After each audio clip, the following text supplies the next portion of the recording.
우리 옆 사람과 인사를 나누시겠습니다. 성도님은 참 귀한 사람입니다. 그렇게 인사합시다.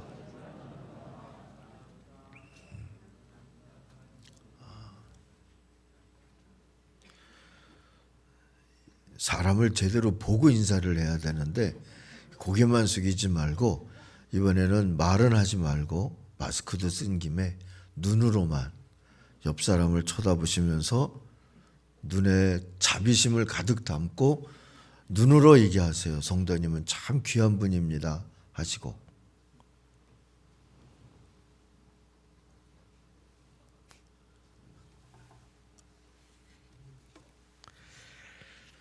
우리가 왜 귀할까요? 오늘 1절과 2절 말씀을 세 번역으로 제가 다시 한번 읽습니다. 그러므로 그리스도 예수 안에 있는 사람들은 정죄를 받지 않습니다. 그것은 그리스도 예수 안에서 생명을 누리게 하는 성령의 법이 당신을 죄와 죽음의 법에서 해방하여 주었기 때문입니다. 우리는 해방된 사람들이에요. 그래서 귀합니다. 그러므로 라고 하는 이 접속사는 긴 터널을 빠져나오는 표현과 같습니다. 사도 바울이 로마서를 쓰면서 이 그러므로를 3번 중요하게 전한 부분에서 사용하고 있는데요. 그 첫 번째가 로마서 1장 18절에서 3장 19절까지 유대인의 죄와 이방인의 죄와 온 인류의 죄를 지적하면서 그러므로라고 말해요. 3장 20절입니다. 그러므로 율법의 행위로는 그의 앞에 의롭다 하심을 얻을 육체가 없다 하고요. 정죄할 때 이 그러므로를 썼어요. 그리고 두 번째가 오늘 8장 1절에 나오죠. 특별히 6장과 7장에서 바울은 인간은 죄인임에도 불구하고 하나님은 이 죄인들을 사랑해서 그리스도 예수를 보내주셨다 증언해 주고요. 또 우리 속에 두 세력이 있어서 서로 싸우고 있지만 이렇게 연약하고 비참한 중에도 하나님은 하나님의 자비를 바라볼 수 있게 하셨다. 그런 복음을 선포해 줍니다. 그래서 바울은 8장을 시작하자마자 마치 어두운 동굴을 빠져나와서 광명한 천지를 바라보고 환호하는 그런 사람처럼 외치는 거죠. 그러므로 이제 그리스도 예수 안에 있는 자에게는 결코 정죄함이 없습니다 하고요. 해방됐다는 말입니다. 무죄가 선언됐고 구원되었다 하는 뜻입니다.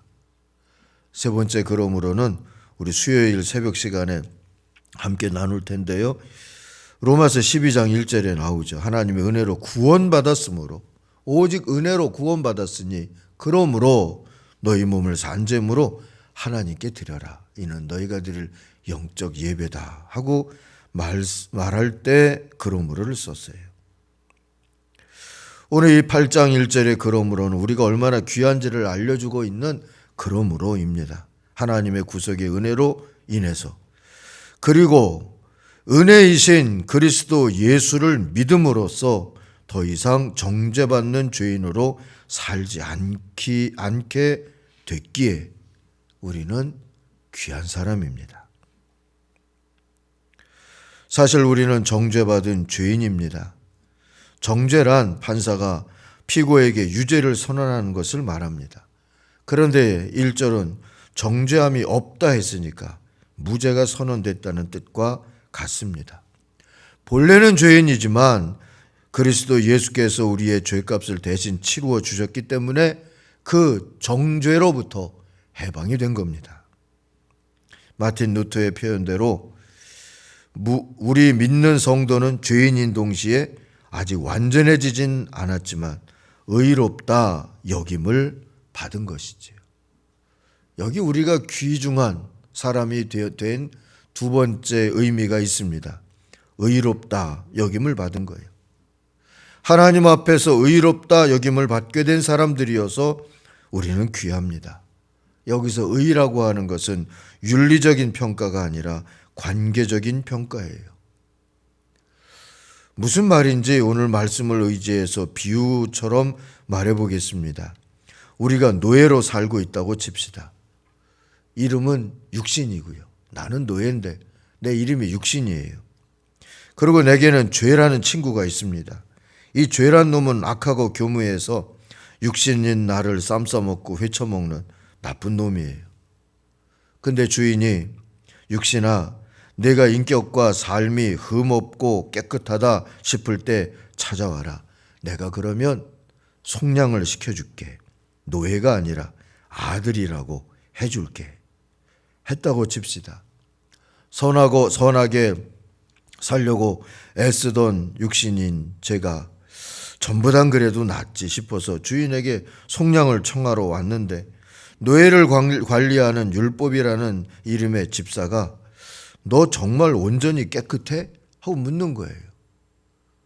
근데 죄가 옆에 있다가 너 어제도 나랑 놀았잖아. 그러는 겁니다. 육신인 저는 자신감을 잃고 율법 집사에게 아니요, 저 그렇게 깨끗하지 못해요 할 거고요. 그러면 율법은 근데 왜 왔어? 하면 죄가 주눅이 들어서 죄송해요, 다음에 올게요 하지 않겠습니까? 그러면 율법 집사는 깨끗하지도 못한 노예 주제에 또 오면 죽는다 할 수 있겠죠. 그랬다 치자고요. 그런데 어느 날 주인의 아들이 노예들을 사랑해서 모든 노예들의 속량을 아버지께 청하니까 아버지가 내가 율법 집사를 세워서 그를 통해 정한 노예들의 죄값대로 노예가 아닌 누군가가 자기 목숨을 바쳐서 속량해 주기 전까지는 어렵지 하시는 거예요. 아들이 아버지의 뜻을 깨닫고 노예인 육신의 모습으로 육신들 가운데 와서 죄를 붙잡아 가지고 율법 앞에 서서 죽음의 정죄를 받고 모든 노예들의 죄값을 자신의 목숨으로 갚았다 칩시다. 그래서 아버지의 뜻에 순종도 하고 율법과 노예와 죄의 그 관계, 율법과 육신과 죄의 관계, 그 부당하고 불편한 관계의 고리를 고발하고 끊어냈다고 칩시다. 육신으로서는 그게 얼마나 큰 은혜겠습니까? 그래서 육신을 보면서 주인이 넌 이제 노예가 아니라 양자다, 내 아들이다 한 거예요. 이렇게 했다 치자가 아니라 그렇게 해서 죄와 율법에 종살이 하던 육신인 우리가 해방이 된 거고 주인인 아버지의 자녀가 되는 일이 실제로 일어난 겁니다. 그리스도로 오신 예수의 성육신과 십자가의 죽음으로 인해서 말입니다. 그리고 노예와 주인의 관계가 변해서 자녀와 아버지라는 의의 관계가 된 거예요. 이게 관계적인 의라는 거예요. 윤리적인 의가 아니라. 이걸 성경은 의롭게 여김을 받았다 하고요. 또는 의인이라 칭함을 받았다. 이렇게 선포해 주죠. 그러나 아직 옛 이름 육신에 익숙한 양자인 우리는 죄와 놀던 관성이 남아있고 율법이 뭐라고 하면 주눅드는 습관도 남아있죠. 그렇지만 더 이상 노예는 아니잖아요. 이제 자녀잖아요. 유혹과 두려움이 들 때마다 내가 양자지, 노예가 아니라 자녀지 확인만 하면 되는 거예요. 그건 아버지를 부르는 거예요. 뭐라고 부릅니까? 15절 말씀이에요. 여러분은 또다시 두려움에 빠뜨리는 종살이의 영을 받은 것이 아니라 자녀로 삼으시는 영을 받았습니다. 그래서 우리는 그 영으로 하나님을 아빠, 아버지라고 부릅니다. 그랬어요. 아버지, 아빠 부르면 하나님이 대답하세요. 자녀니까. 이게 자녀의 권세잖아요. 하나님의 아들 예수도 육신으로 세상에 오셨을 때 아빠라고 부르며 기도하셨다는 것을 기억하십시오. 그리고 우리에게도 그럴 수 있는 의의 권세, 자녀의 권세를 주신 겁니다. 우리도 하나님의 자녀로 아빠를 부르며 기도할 수 있게 된 겁니다. 그래서 우리는 귀합니다. 하나님을 아빠라고 부르며 기도해도 될 만큼 귀한 거죠. 의심스럽거나 두려울 때마다 아빠를 또 부르며 기도하는 거예요. 그래서 하나님의 응답을 받으며 대답을 들으며 내가 자녀지, 또 한번 우리의 귀함을, 소중함을 확인할 수 있기를 바랍니다. 세 번째로, 새 친구가 생겼기 때문에 귀해요. 이 새 친구는 아버지의 영이요 아들의 영이신 보혜사 성령님입니다. 새 친구 성령은 우리에게 계속 권합니다. 위로합니다. 가르칩니다. 증언합니다. 너는 이제 죄에게 끌려다니지 않아도 돼. 죄가 세상에 사는 동안에 아빠만 찾고 아빠 뜻만 찾으면 가난해져. 죽을 수도 있어. 그렇게 말하지. 그거 거짓말이야. 안 죽어. 오히려 죽는 건 죄야. 저놈은 영 죽을 놈이라고 정죄를 받았어. 그건 절대 안 바뀔 거야. 넌 아직 육신이긴 해도 이미 하나님의 자녀다. 노예일 때는 율법이 널 정죄했지만 이젠 자녀니까 율법도 너를 정죄하지 못해. 그러니 무서워하지 마라. 그래도 무섭거든 내 아버지 하나님이 널 자녀 삼으려고 하신 일을 생각해 봐. 넌 아직 너를 가난한 육신으로 여기지만 하나님의 자녀라는 보증으로 받은 엄청나게 값비싼 선물을 네가 가지고 있다는 것을 기억해 봐. 넌 그만큼 네 아버지께 사랑을 받았어. 그게 이제 네 가치다. 넌 정말 귀한 존재야. 귀한 하나님의 아들이야. 오늘 말씀이 이 말씀을 요약하면 이런 얘기들이에요. 우리의 새 친구 성령님이 우리에게 늘 이렇게 말씀해 주시는 거죠. 사랑하는 성도 여러분, 13절 말씀을 보세요. 우리가 육신의 습관을 따라 살면 죽습니다. 그러나 우리가 새 친구 성령의 도움으로 몸의 행실을 죽이면 삽니다 했어요. 14절은 이렇게 성령의 인도함을 받는 사람은 누구나 다 하나님의 자녀라 했고요. 16절은 성령은 우리가 하나님의 자녀임을 증언해 주니까, 그러니까 9절에 가서 보면 육신 안에 있지 말고 성령 안에 살자 했습니다. 누구든지 그리스도의 영이 없으면, 새 친구 그리스도의 영과 함께하지 아니하면 그리스도의 사람이 아닌 거라고 깨우쳐 주세요. 이제 성령 안에 산다는 것은 뭘까요? 어찌하는 것이 우리 새 친구 성령님과 함께 사는 것일까요? 오늘 5절 말씀에서 보니까 성령에 속한 생각을 하라 했어요. 성령에 속한 생각을 같이 나누라는 겁니다. 그건 6절에 보니까 생명과 평화를 위해서 사는 거고요. 그래서 8절에 보면 아버지 하나님을 기쁘시게 하는 거예요. 이런 성령의 생각을 함께 하려면 성령님의 생각을 계속 들어야 해요. 그것은 성령님과 함께 하나님의 말씀을 듣는 일이에요. 그래서 성령님과 함께 하나님의 말씀을 듣는 게 중요합니다. 그런데 성경을 읽기는 읽는데 성령님과 함께 읽기보다 율법과 함께 공부하는 분들도 많아요. 율법과 함께 말씀을 공부하면 새로운 두려움을 만나요. 율법은 학교 다녀온 아이에게 너 오늘 몇 점 맞았어?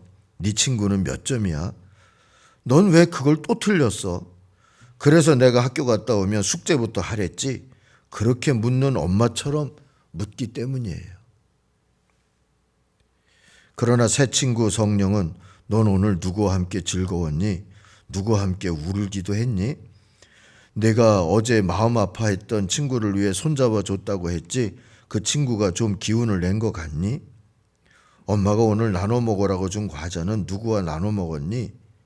그런 걸 묻는 엄마처럼 묻기 때문에 성령과 함께 하나님의 말씀을 들어야 해요. 그러면서 성령은 격려하고 축복합니다. 네 아버지가 널 정말 기뻐하시겠구나. 사람들이 널 보면서 아버지를 생각하겠다.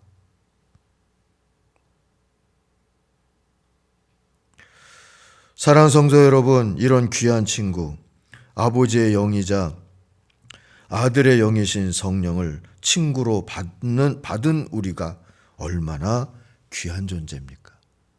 요한은 이런 성령의 역할을 쫓아서 그 이름을 보혜사 이렇게 얘기를 해 주었어요. 개역과 표준 세번역은 보혜사라고 했고 공동번역은 협조자라고 했고 가톨릭 성경은 보호자라고 했어요. 영문판 성경들을 보니까 어디는 위로자, 또 어디는 상담자, 어디는 변호사, 또 다른 데는 돕는 자, 헬퍼 이렇게도 번역을 해주더라고요. 성령님은 우리의 새 친구 성령님은 이렇게 우리 곁에 계시면서 우리가 얼마나 귀한 존재인지 생각하게 하고 살게 하고 그렇게 누리게 하시는 그런 은혜를 베풀어 주시는 줄 믿습니다. 마지막으로 그리스도와 함께 아버지의 영광을 상속할 자녀이기에 우리는 참 귀한 존재입니다. 오늘 12절을 보시면 형제자매 여러분, 우리는 빚을 지고 사는 사람들이지만 육신의 빚을 진 것이 아닙니다. 우리는 육신을 따라 살아야 할 존재가 아닙니다 했어요. 우리가 육신이란 이름의 노예일 때는 율법이란 고리채 빚을 진 자와 같았어요.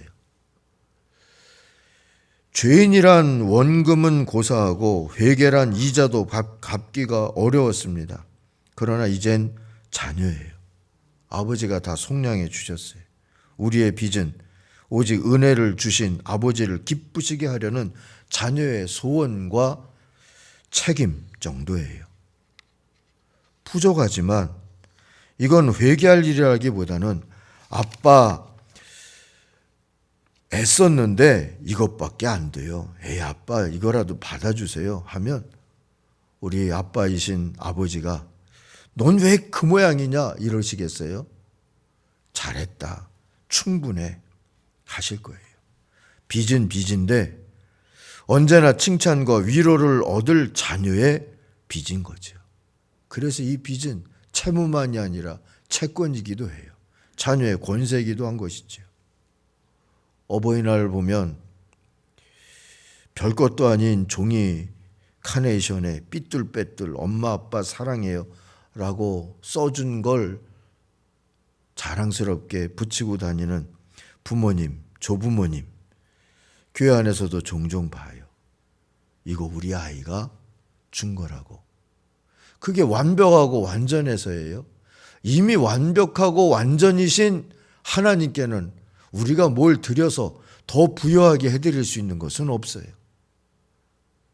그러나 하나님 앞에서 상속할 자녀들이 우리가 하나님 앞에 부족하지만 이것으로 은혜를 증언하기를 원합니다 하고 드리는 것마다 하나님은 기뻐 받으시는 줄 믿습니다. 그러므로 못하면 어떻게 할까 걱정하지 마세요. 내가 탕자였다고 깨달아지는 순간에도 아버지를 부르시고 찾아가세요.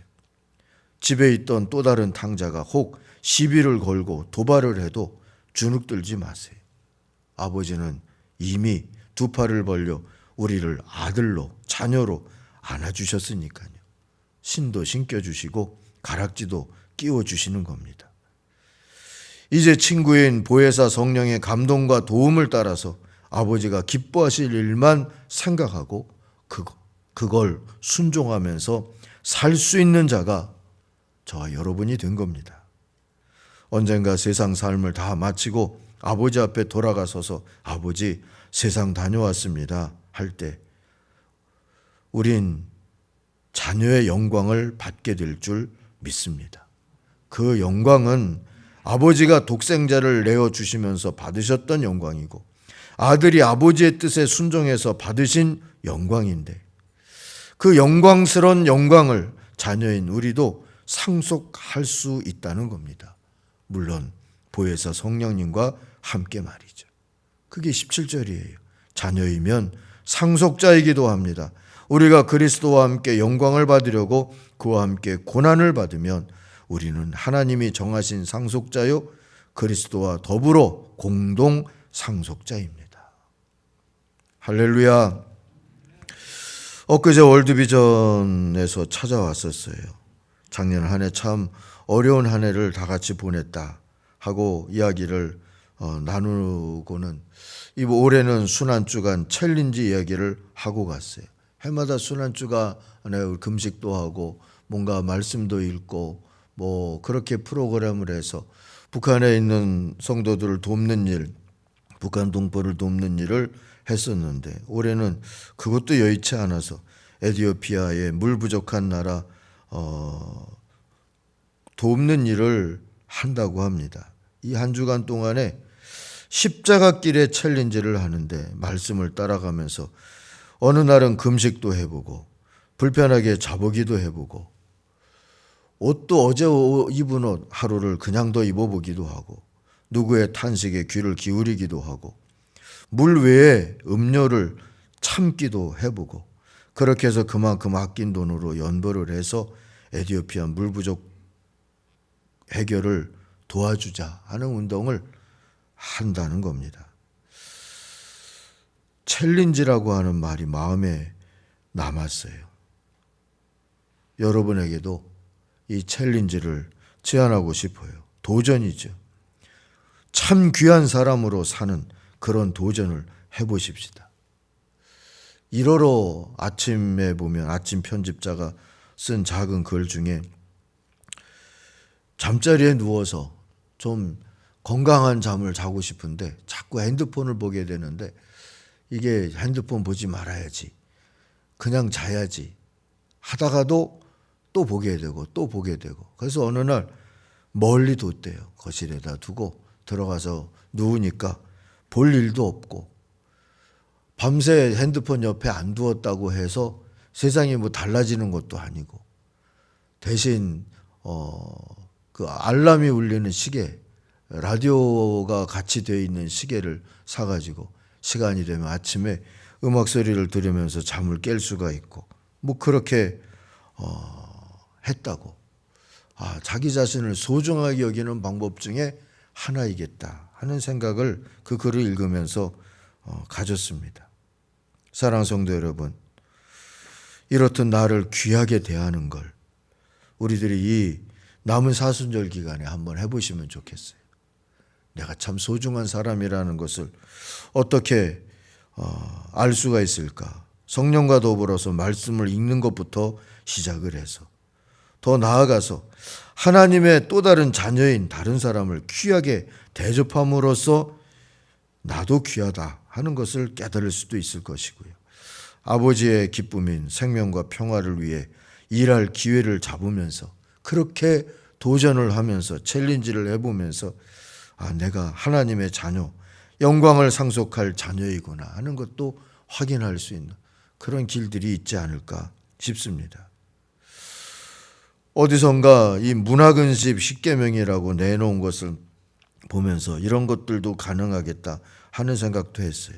내면 세계를 조용히 들여다볼 수 있는 책을 읽을 수 있는 기회를 잡을 수도 있고 사순절 묵상을 돕는 좋은 영화나 그런 것을 보면서 우리의 감성을 좀 조율할 수도 있고 마음의 평화를 가져올 수 있는 음악을 찾아서 들을 수도 있고 외식을 줄이고 청량 음료 소비를 줄이고 건강하게 내 몸에 건강한 것을 찾아 먹기도 하고 자가용을 타기보다 대중교통을 이용하고 뭔가 소비하고 쇼핑하는 것을 좀 자제하고 검소하고 단순한 삶도 한번 살아보고 오락 프로나 홈쇼핑 시청도 좀 자제해보고 낮에는 햇빛을 받으면서 내 몸에 주님의 빛을 쬐인다 하는 마음으로 20-30분 산책도 해보고 정오 시간이 되어지면 작은 침묵의 시간을 지키면서 요즘 뉴스에 계속 나오는 그런 미얀마를 생각하면서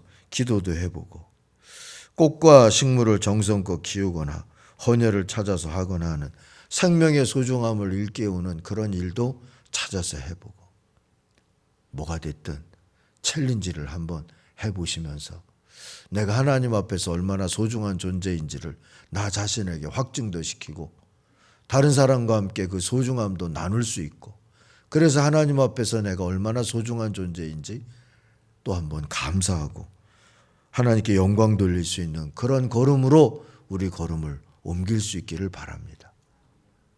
우리는 참 소중한 하나님의 사람입니다. 우리 한 사람을 살리기 위하여서 하나님은 독생자의 목숨을 내놓으셨어요. 하나님을 의지하고 소중한 사람으로 하나님 앞에 우리 자신을 드릴 수 있는 하나님의 사람들이 되시길 주의 이름으로 축원합니다.